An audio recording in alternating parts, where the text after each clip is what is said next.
Welcome back to the channel, everybody. It's hot outside, it's miserable. I spent the morning hours out there working until it got really bad, so now I'm spending the afternoon in the shop in here. I haven't had a lot to report on the 1113 front lately, so we're gonna do a little bit of a video short, get you guys caught up as to the status of things with that right now.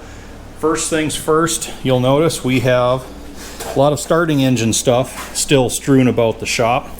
That's because, well, it's been about 2 weeks since I last did a starting engine video or any starting engine work at all on 1113, and the machine shop that I use told me then it could be as many as 8 weeks before I could get any of my starting engine parts in there. They're a very reputable shop. They do very good high quality work, so consequently there's a lot of backup, a lot of demand for their work, which really didn't surprise me. We've had to wait a month or more in the past. They have actually like 7 race car engines lined up ahead of me that they need to work through first before they can get to my starting engine stuff. But they think they should be able to sleeve those starting engine blocks. I gave them the rough measurements. They said that it should fit in their boring machine, so they should be able to get that work done for me, they think. So that's looking good. I know they've ground cranks for me before.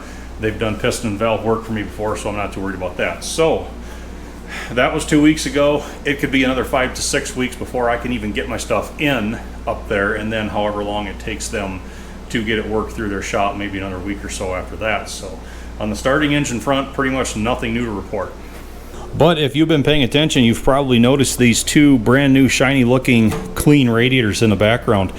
Glenn up at Hermantown Radiator really came through. He hit another home run for us on these radiators. That of course is the radiator out of the Cat 212 grader, and this is the radiator from 1113. It took him a little bit longer to work through these than we'd originally thought because of this COVID stuff. It jacked up his business like it has been doing for everybody else, but he got both of these done and he did an excellent job. I'll even put their contact info down on the bottom down there below the video. If you have any kind of radiator work, check them out. I'm so pleased with the job that he did on these. You can remember 1113's radiator had all kinds of cracks and bulges along this bottom tank where it had froze, everything had heaved. The top tank was also caved in. He reformed all that. He made sure the filler neck was really good. It's got excellent overflow tube on it, and he had to put a brand new core in this thing, so it came completely down, completely apart, brand new core. The old one was not worth repairing because it had frozen so badly. Soldered the shell back onto it. Now he also had this little souvenir right here. He pulled this out of the bottom tank of the radiator. Now this goes where this through hole passage goes through this bottom tank here. We'll just tip this up real quick, have a look at the front side. You can see where it solders in down there. That's just, you can see that core is just as nice on the front side as it is on the back. This thing is basically brand new. But this piece of pipe here is what was soldered in the bottom tank, and it goes through. You can see about where the solder joint is just inside of this heavy duty flange right here. And when he got into that, he cleaned everything up and noticed that there was a lot of rust and corrosion down in there. So he removed this, he blasted it up, and sure enough, there's about 6 or 7 holes rusted right through it. Heavy corrosion. I know there was a lot of brown rusty deposits down in this bottom tank. I cleaned a lot of that stuff out before I brought it to him, but that was a good catch on his part. So he ended up making a new piece of pipe, soldered all that in there, got that sealed up. That part's brand new, ready to go. He did some heavy rehab on this flange. There was some heavy pitting and corrosion that was going on to the material there. That's like brand new. Gosh, the workmanship is just top notch. If I had the skills to redo a radiator, he did all the exact same things that I would have done. I'm so glad he caught this. We have a nice brand new solid early first gen style radiator core for 1113 right here. Cannot be happier with it. It's just perfect work.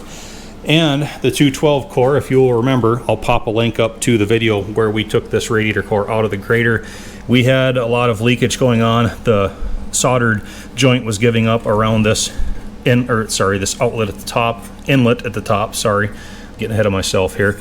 So he went in and repaired all that. When he got into this thing, he also found that this core was too deteriorated to be dependable anymore. So this one also got a brand new core. He put a brand new core in this one. This is of course the later and more common style D3400 radiator that does not have that big lower tank on it, bottom tank I should say, like 1113's first gen style does. But we've got two radiators that are fixed up, brand new, ready to go for the two D3400 engines that are on the place, 1113 and a 212 grader. Again, Glenn at Hermantown Radiator. If you're watching, buddy, thanks. I appreciate the work. I could not be happier with it. Quality work does not come cheap, but at the end of the day, it doesn't cost, it pays. Back outside now to wrap the video up. My plans for 1113's back end right here is to basically slack the tracks, get those off, track frames come off, and then I will pull the finals off of the transmission, and then we will have undercarriage sub-assemblies, we'll have final drive sub-assemblies, and we will have the transmission / rear end sub-assembly along with the tin work that is still on the top of this. I know you can't see much of it because it's all undercover now, but this will at least be broken down so that when I have time to get into those sub-assemblies, everything will be close at hand. We can just pick it up, bring it in the shop, start working it over. But we're going to need to get weather to cooperate a little bit with us first. It's been pretty hot, pretty humid, and when it has been a little bit better, it's been raining, so weather has not really cooperated with me lately. Plus, if you've been keeping up with the channel, you'll know I've been hitting it pretty hard on the Super M lately. I've been helping Senior on this to try and get everything pretty much rehabbed and then scuffed down and get it ready for paint in a few weeks when, like I said, our weather gets a little better. We don't have the humidity outside and temperatures are a little bit more agreeable for laying paint down onto a tractor chassis. So that's the trouble with this Super M. I'm getting back into where I need that tractor. I need that thing for the 3-bottom plow and for pulling the disc in the fields.